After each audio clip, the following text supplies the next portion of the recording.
एक लड़की की चतुराई ने पिता को कर्ज से मुक्त कराया। नई कहानी में आप सभी का स्वागत है। एक गरीब आदमी था। एक दिन वह राजा के पास गया और बोला, महाराज, मैं आपसे कर्ज मांगने आया हूँ। कृपया कर आप मुझे 5,000 रुपये दें। मैं 5 वर्ष के अंदर आपके रुपए वापस कर दूंगा। राजा ने उसकी बात पर विश्वास कर उसे 5,000 रुपये दे दिए। 5 वर्ष बीत जाने के बाद भी जब उस व्यक्ति ने राजा के 5,000 रुपये नहीं लौटाए, तब राजा को मजबूरन उसके घर जाना पड़ा। लेकिन वहाँ वह व्यक्ति नहीं मिला। जब भी राजा वहाँ जाता, बहाना बनाकर उसे वापस भेज दिया जाता। एक दिन फिर राजा उस व्यक्ति के घर गया। वहाँ और कोई तो नहीं दिखा, एक छोटी लड़की बैठी थी। राजा ने उसी से पूछा, तुम्हारे पिताजी कहाँ हैं? लड़की बोली, पिताजी स्वर्ग का पानी रोकने गए हैं। राजा ने फिर पूछा, तुम्हारा भाई कहाँ है? लड़की बोली, बिना झगड़े के झगड़ा करने गए हैं। राजा के समझ में एक भी बात नहीं आ रही थी, इसलिए वह फिर पूछता है, तुम्हारी माँ कहाँ है? लड़की बोली, माँ 1 से 2 करने गई हैं। राजा उनके इन उलूल जुलूल जवाब से खींच गया। वह गुस्से में पूछता है, और तुम यहाँ बैठी क्या कर रही हो? लड़की हंसकर बोली, मैं घर बैठी संसार देख रही हूँ। राजा समझ गया कि लड़की उसकी किसी भी बात का सीधा जवाब नहीं देगी, इसलिए उसे अब इससे इन बातों का मतलब जानने के लिए प्यार से बतियाना पड़ेगा। राजा ने चेहरे पर प्यार से मुस्कान लाकर पूछा, बेटी, तुमने जो अभी अभी मेरे सवालों के जवाब दिए, उनका मतलब क्या है? मैं तुम्हारी एक भी बात का मतलब नहीं समझ सका। तुम मुझे सीधे सीधे उनका मतलब समझाओ। लड़की ने मुस्कुराकर पूछा, अगर मैं सभी बातों का मतलब समझा दूं, तो आप मुझे क्या देंगे? राजा के मन में सारी बातों को जानने की तीव्र उत्कंठा थी। वह बोला, जो मांगोगी वही दूंगा। तब लड़की बोली, आप मेरे पिताजी का सारा कर्ज माफ़ कर देंगे तो मैं आपको सारी बातों का अर्थ बता दूंगी। राजा ने कहा, ठीक है, मैं तुम्हारे पिताजी का सारा कर्ज माफ़ कर दूंगा। अब तो सारी बातों का अर्थ समझा दो। लड़की बोली, महाराज, आज मैं आपको सारी बातों का अर्थ नहीं समझा सकती। कृपया कर आप कल आएं, कल मैं ज़रूर बता दूंगी। राजा अगले दिन फिर उस व्यक्ति के घर गया। आज वहाँ सभी लोग मौजूद थे। वह आदमी, उसकी पत्नी, बेटा और उसकी बेटी भी। राजा को देखते ही लड़की पूछे, महाराज, आपको अपना वचन याद है? राजा बोला, हाँ, मुझे याद है। तुम अगर सारी बातों का अर्थ बता दो तो मैं तुम्हारे पिताजी का सारा कर्ज माफ़ कर दूंगा।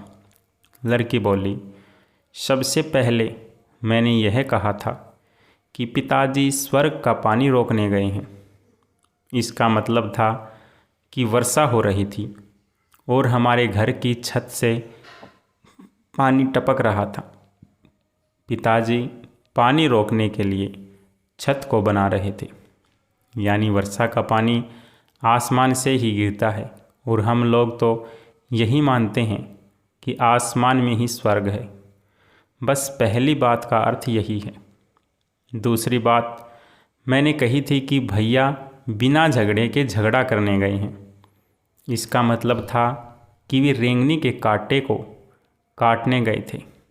अगर कोई भी रेंगनी के कांटे को काटेगा तो उसके शरीर में जहाँ तहाँ कांटा गड़ ही जाएगा।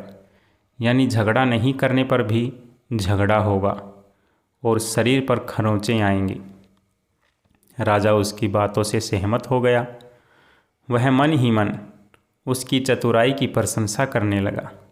उसने उत्सुकता के साथ पूछा, और तीसरी और चौथी बात का मतलब बेटी? लड़की बोली, महाराज तीसरी बात मैंने कही थी कि माँ 1 से 2 करने गई है।